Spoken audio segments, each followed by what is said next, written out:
baby, it's hump day. How you doing? How's your week going?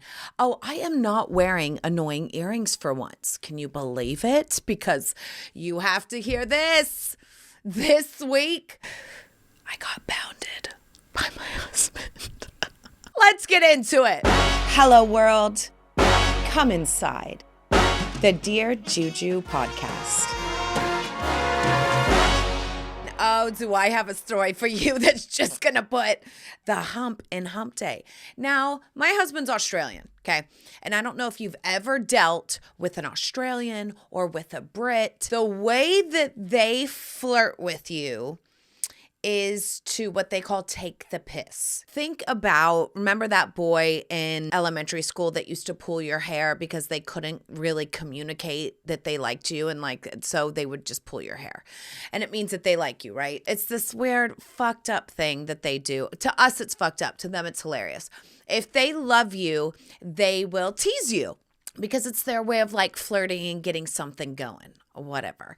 So I have been working really hard on trying to work out, eat clean, lose weight. Of course, my husband likes to, because I think he's proud of me, he likes to take the piss. So I told him one day, too far.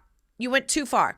And if you're not attracted to me and don't love my body or who I am, trust me, I will find someone who is. Okay. And he was like, and he called me immediately and said, Juge, I'm kidding. I'm really proud of you. Of course I'm attracted to you. You're the love of my life. I'm obsessed with you. This is just teasing. And I said, well, because we hadn't gotten it in. And I said, listen, if you want to tease me and stuff, that's fine. But we can't tease and not have sex. You know what I mean? Then it's a little too brill. And we have been swimming in to-dos. We are trying to get all the paperwork for our move, all the physical stuff for our move. I'm trying to sell everything. I'm selling my caftans. We'll talk about that in a second. You know what I mean? That means I have to take photos. He is working on the film project that he's booked for in London, meeting with the directors, going to the studio, having to have meetings, calls, going into theaters to see how the lens looks. Can you believe they do this, by the way? So on a prep for a movie, when they're trying to get the look of the film, they're deciding what lenses and what camera to use. So they all have to go to a movie theater and look at what it looks like on the big screen. Isn't that so cool? I was like, I think that is a fun little piece of Hollywood. Anyways, so we have been insanely busy, to say the least. So we hadn't gotten it in our usual time. And I said, you can't tease me and not give me the D. It just gets a little too real. And he was like, all right, but you can say, hey, you took it too far without threatening me and saying, if you won't find someone, then I find someone. And I said, fair enough. And because that's what we tell our kids. It's okay to have the emotion. It's not okay to hit, right? It's okay to be upset. It's not okay to throw a toy or whatever. He's like, it's okay to feel that way, but it's not okay to threaten. And I was like, touche. And he told me, and just for that, I'm coming home right now. Get ready. I'm going to give it to you good, Missy. And I said, oh, okay. And let me tell you, we just had the best time. And have you ever gotten pounded so hard, but so lovely and so beautifully that it made you start to giggle? I'm making myself cry because I'm getting taken back there and I'm just thinking about it because he loves me so much and was so hurt by me threatening. And I was like, well, I was playing too. Playing, not playing. Well, honey, our lovemaking just went, he took all his aggression out. And I said, okay, looks like I'm going to have to threaten you a little bit more because I loved that. He's like, oh no, let's not add that. We already take the piss. We don't need to start threatening each other to have angry sex. I said, well, maybe we do. We're going on 10 years. What is it, 2016? It's 2025. Next year will be our 9th year together. So I said, hey, better threatening than cheating. You know what I mean? Let's spice it up. Question to you. Have you ever had it so strong that you just started to laugh. Laughing during lovemaking is just the best, you know? It makes it so fun. You already got all the oxytocin, you got the dopamine, you got the serotonin, you got all the things bubbling up. Then you got smell-o-vision is on, you're smelling their skin and they're smelling yours and juices are flowing and it's hot. And then to laugh on top of it and giggle, I started giggling and I started laughing and he paused and looked at me and said, "What are you laughing at?" And I said, "Oh, you're taking the aggression out on me, aren't you, baby?" And he was like, "I told you I was attracted to you." And I was like, "Oh, woo, okay. Stick a fork in me. I'm done."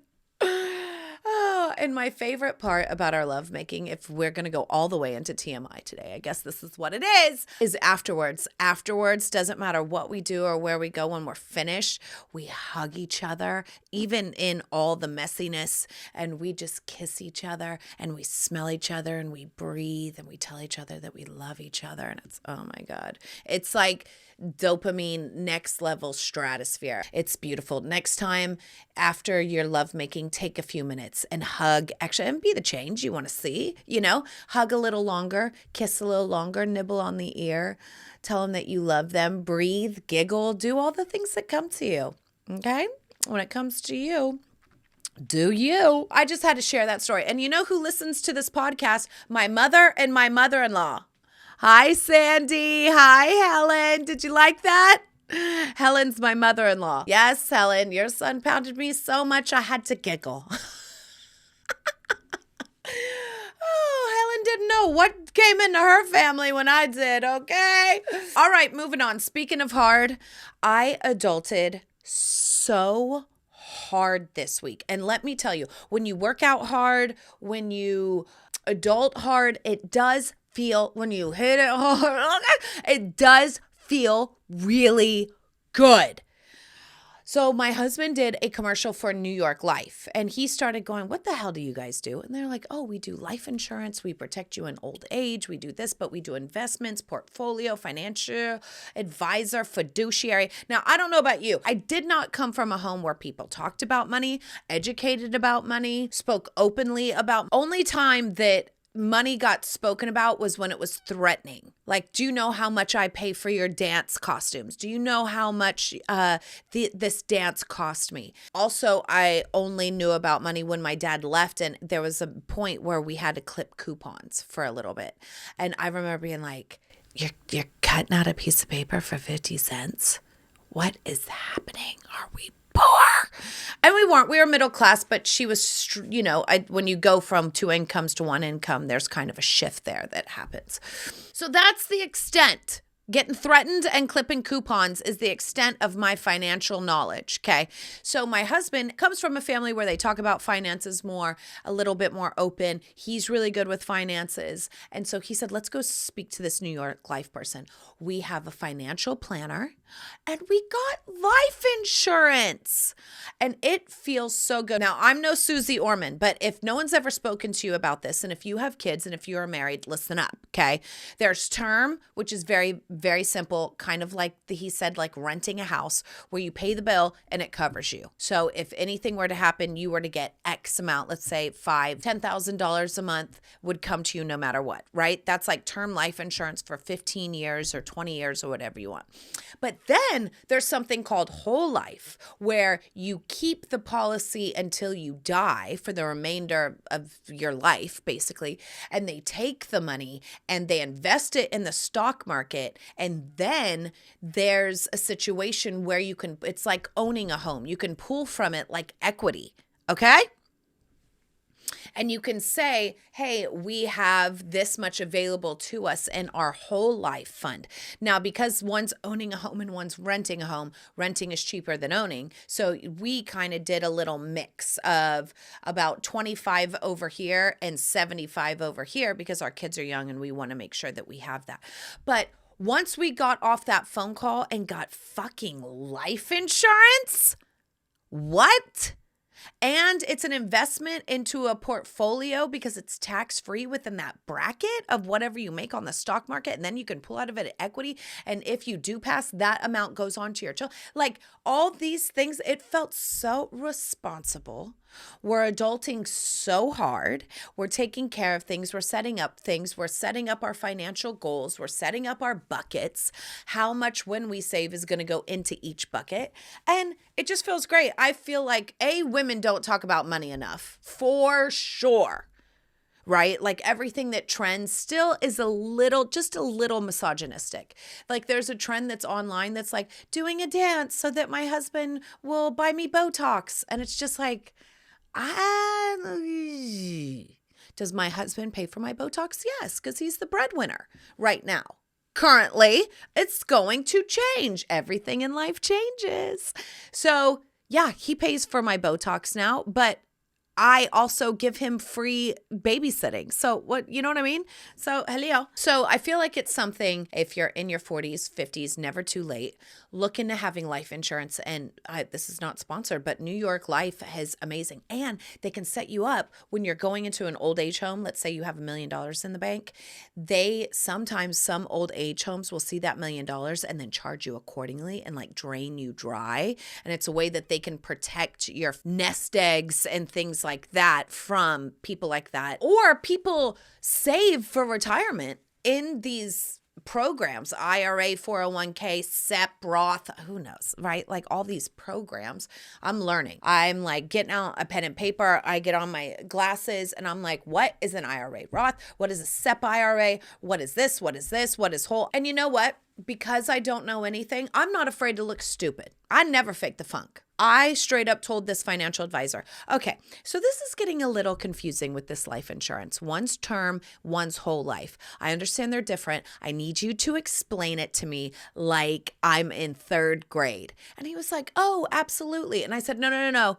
I don't think you know. Like if you have sock puppets back there that could put on a little play, that would be even better. You know, like I take it to the next level. I'm like, I don't understand. You're speaking Mandarin. I'm clued out. Let me know what we're learning. And he did. And he stopped and he took the time. And my husband, who knows more than me, even learned a few things. And we both asked questions. Then we had a more fuller grasp and understanding of what we were getting. There's so much on YouTube too. All you have to do is write it down and then go do your research. I mean, we have a whole world of knowledge in our pocket. So as a woman, make sure you're always doing your part. Like whenever my husband, even though he's the breadwinner and a little bit better at finances, I make sure I'm there at every single meeting because I want to ask questions. I'm writing things down. I'm saying, excuse me, I don't know what you're talking about. What is that? Like, I need to be in the know of what's happening. So we did that this week and it just felt really good. Afterwards, my husband was like, I feel really good. I was like, I feel really good. Like we high-fived and we were like, we just adulted so fucking hard. Theme of the week, let me tell you. And last but not least, I do want to talk about something that I saw on the internet. You know, I like to bring it up a little bit of pop culture sometimes because I want to hear from you and what you think. So, have you heard of Chicken Shop Date? Somehow I got sponsored this. I started following this. It's this really funny, dry, again, English, flirts like she hates people. Her name's Amelia, and she has famous people on it. I thought it was just a way to promote things and promote famous people and what they got going on. But I guess she really is looking for love and looking for dates, right? Her last one, which is blowing up the internet, is with Andrew Garfield. And I don't know if you remember, he was the Spider-Man. So he's also British. They've got something going on. Okay, they've got chemistry. Go look up the last Chicken Shop Date with Amelia and Andrew, and the fact that both their names are A is everything. All the comments are like, yes, please make this happen. I'm so invested. Da, da, da, da, da, da. Everyone's in support of this. Now you know your girl, dear Juju. I keep it real. For me, he's got red flags written all over him, in my opinion. He tells her, you like playing games. And then he's like, I don't like playing games, Amelia. I'm cutting the cord. I don't like playing games. Everyone says that so that they're liked. And I just call total bullshit because she called out, well, you have my number. And he acted confused. And you could tell it was an act. Oh, I do. And she said, yes, you asked for it at a party that we were once at. And he immediately was like, oh, yeah. Here's the thing, and this is where I call bullshit, right here. You are saying that she's playing games, yet you asked for her number at a party and didn't use it?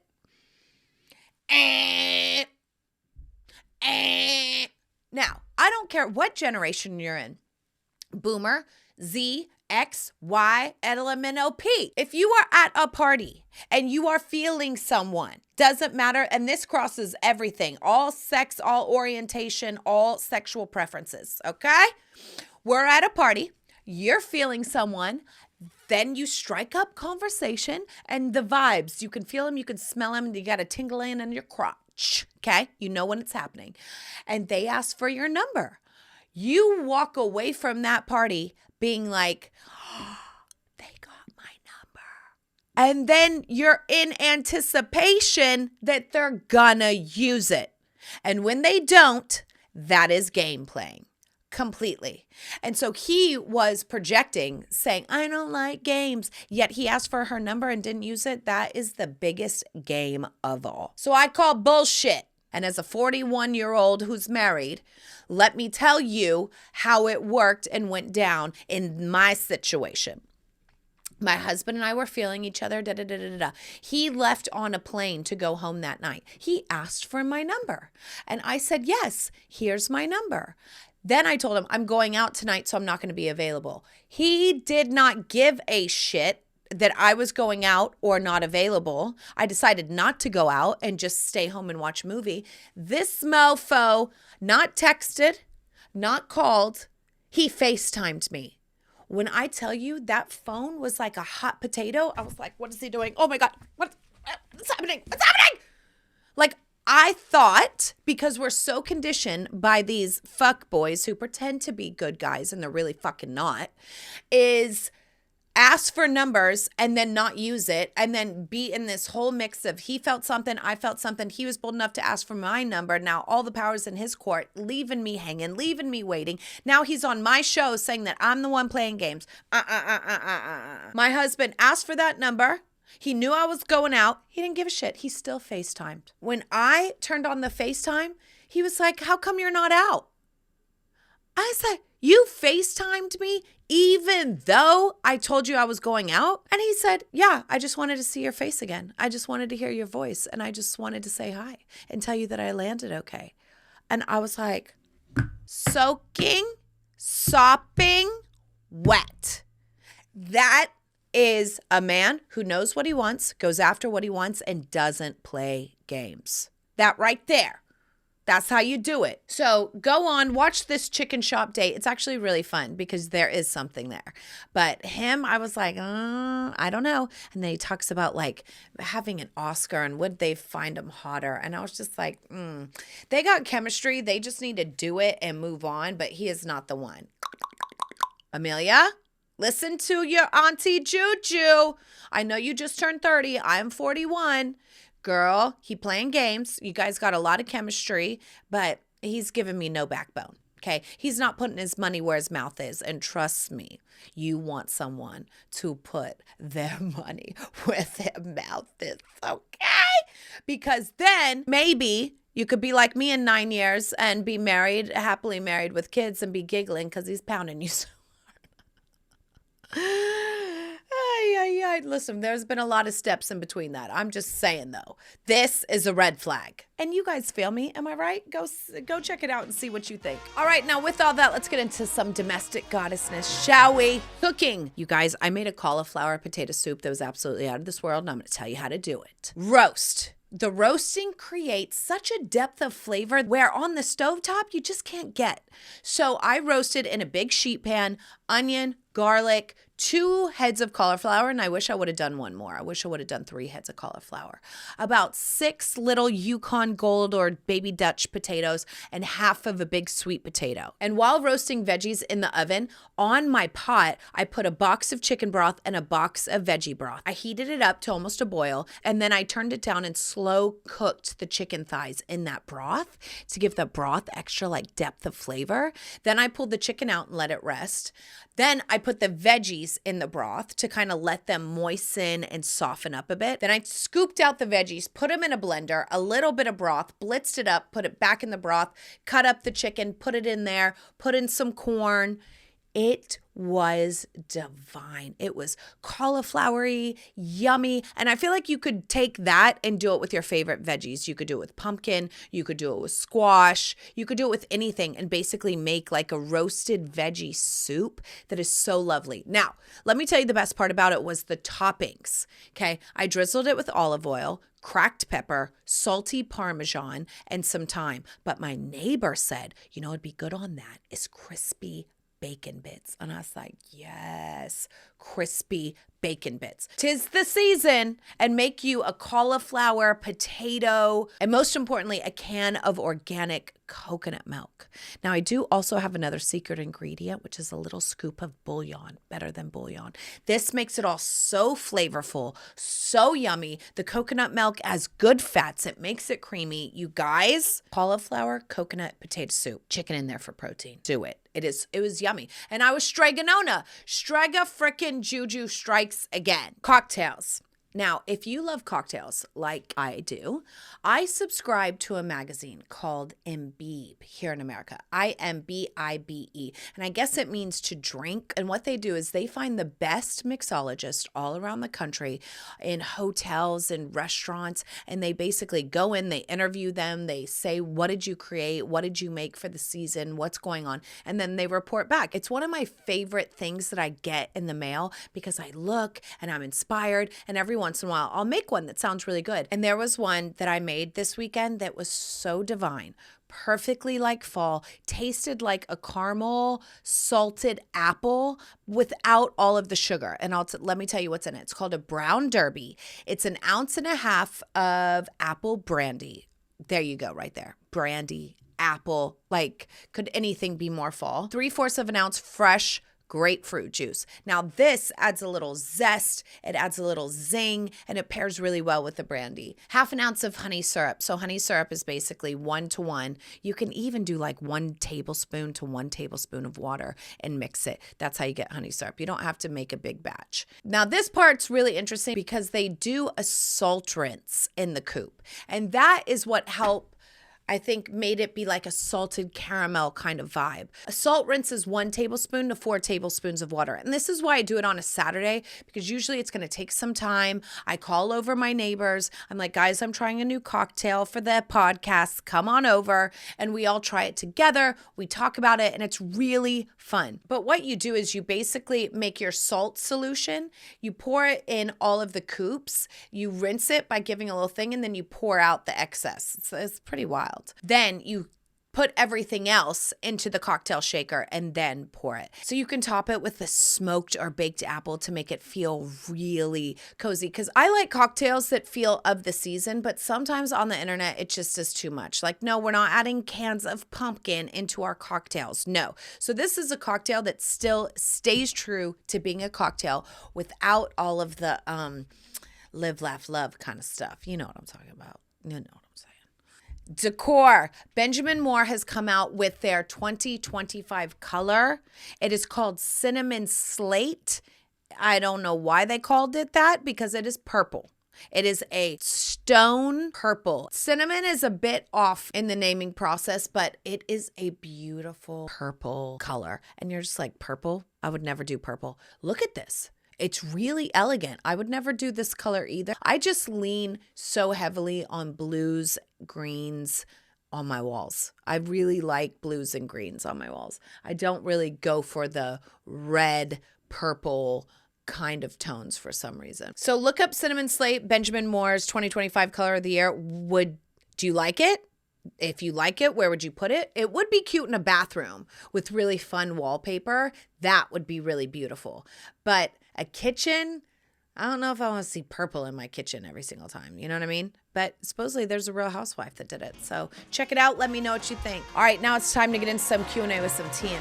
Dear Juju, I love your podcast and everything you do. Oh, thank you. My neighbor borrowed my vacuum months ago and hasn't returned it.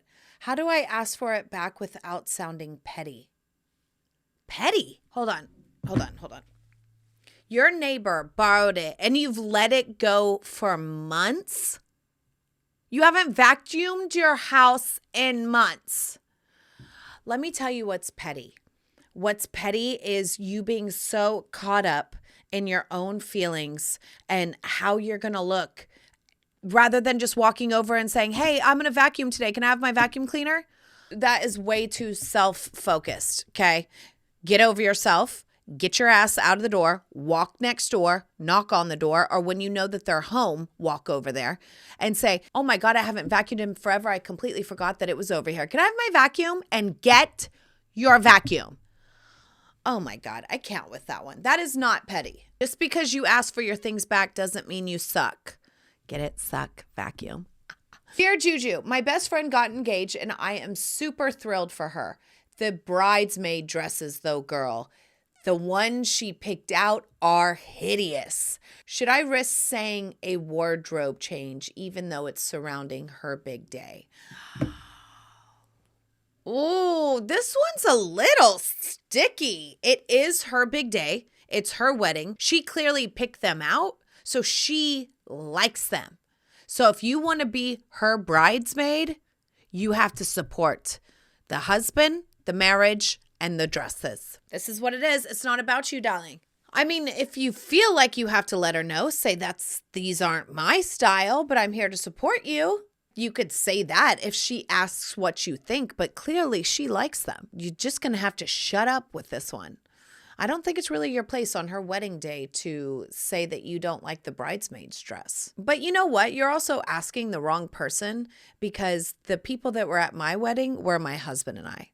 Not my mom, not my mother-in-law, not my sister, not the closest people to us. Because for me, it's like, it's honestly no one else's business but ours. So the fact that they're still having bridesmaids, it's just like, can we grow up from the sorority house, please? The whole thing for me is a bit dated and annoying. So the fact that she picked out a bad dress is just icing on the annoying cake that is weddings. But yeah, I think you got to shut your mouth with this one. I don't think it's your place. Wear it, dance in it, get drunk in it, and just have a good time in that ugly fucking dress, girl. Okay, last one. Dear Juju, I've been invited to a work party where the attire is casual chic. What exactly do you think that means? How do I avoid showing up either looking over or underdressed? P.S. I love your glamour gowns. I can't wait to get one when they go on sale. Yay! Yeah, a glamour gown would be actually perfect because it's comfortable. Casual chic. I think casual chic just means something that you would wear to the movies or out to dinner with the girlfriends or something like that. Basically, like we're having a party. It could be a little elevated. Like I would not do jeans to this. I would make it a little more leather pants, animal print. Especially right now, I would just take casual and make it chic. So up it just a little bit, up the ante. Me, I like to go places and be overdressed. That's how I am. I like to be overdressed. I am very fancy. I like to be fancy. I like to stay fancy. So for me, casual chic would mean probably boots and a long dress. And then I would put a vest over it and do my hair really nice. So that would be casual chic for me. And that's my take on it. I would stay away from jeans. That's all I'm going to say. I would stay away from jeans in general. I'm just not a fan. I'm just not a jean girl. All right. And that's the podcast. Don't forget that you're a star. I actually was listening to Alan Watts, and you are not you. You are the universe experiencing itself in this human body. So whatever you think you are, just be like, this isn't me. I didn't do this. I didn't form myself in my mother's womb. Something else did it. I'm just the ever life, ever present. So there's nothing to fear. There's nothing to lose. You are the cosmos, made out of the cosmos, and you're a star. Make that cauliflower. Try that apple brandy. Get a cocktail club together. Wouldn't that be so fun to like get 3 or 4 of your friends, and once a month you go over to each other's houses and you each make a cocktail and you kind of talk about it. Cocktail club. We could be on to something. Let me know what you think of Benjamin Moore's painting and this chicken date shop thing.